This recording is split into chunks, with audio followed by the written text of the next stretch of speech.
What's up, guys, and welcome back to the channel. Today we're going to be talking about the history of Protestantism and what it means to be a Protestant. The average person has no idea whether to call themselves Catholic, Protestant, Anglican, Orthodox, etc. Most people don't even realize what a Protestant is. So here's a quick and easy video to help you understand. Let's begin with some of the history of the Protestant Reformation.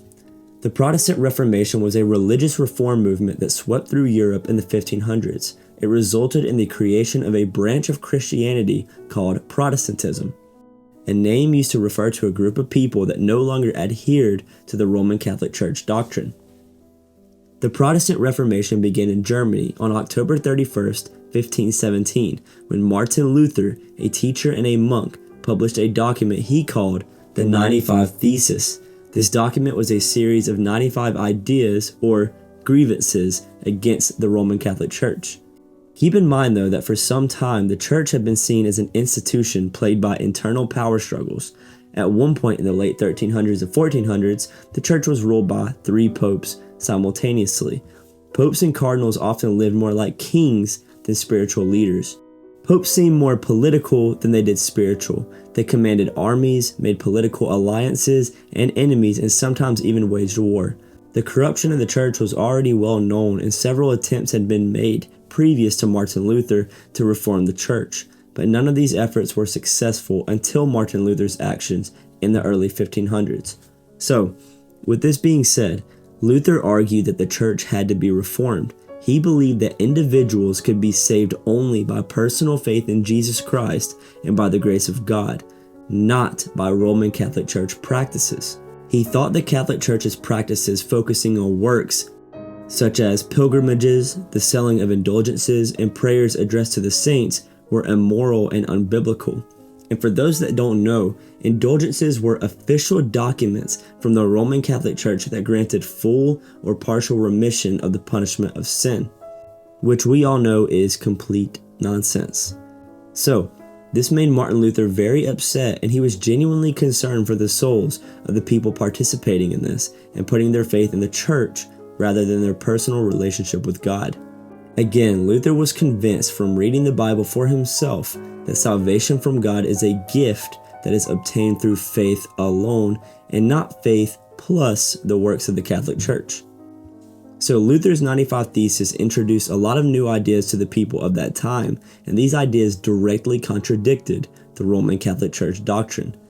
But he honestly just wanted to reform the church. His original goal wasn't to create a new church and create all this conflict, but to just fix the existing issues within the Catholic Church. He probably had no idea how much of an impact he was going to end up having on the world. But back to the history. He was asked to recant his writings at a council held by the Holy Roman Emperor in the German city of Worms. When Luther refused to go back on what he said, he was excommunicated in the church. In other words, he was expelled from the church. And the church's response to this threat from Luther and others during this period is called the Counter-Reformation, but that's for a different video. Shortly after this, in 1445, the church opened the Council of Trent to deal with the issues raised by Luther. The Council of Trent was an assembly of high officials in the church who met on and off for about 18 years in the northern Italian town for about 25 sessions. Some of the outcomes of the Council of Trent are very important to the history. For example, one of the outcomes was they affirmed the existence of purgatory, which we know isn't in the Bible, and the usefulness of prayer and indulgences in shortening a person's stay in purgatory, which again isn't biblical. There is no such thing as purgatory according to the Bible. And they reaffirmed the authority of Scripture and the teachings and traditions of the church. But anyway, after the Council of Trent and its decision-making, violence begins between the Protestants and the Catholics. The Reformation was a very violent period in Europe. Even family members were often pitted against one another in the wars of religion. Each side, both Catholics and Protestants, were often absolutely certain that they were in the right and that the other side was doing the devil's work.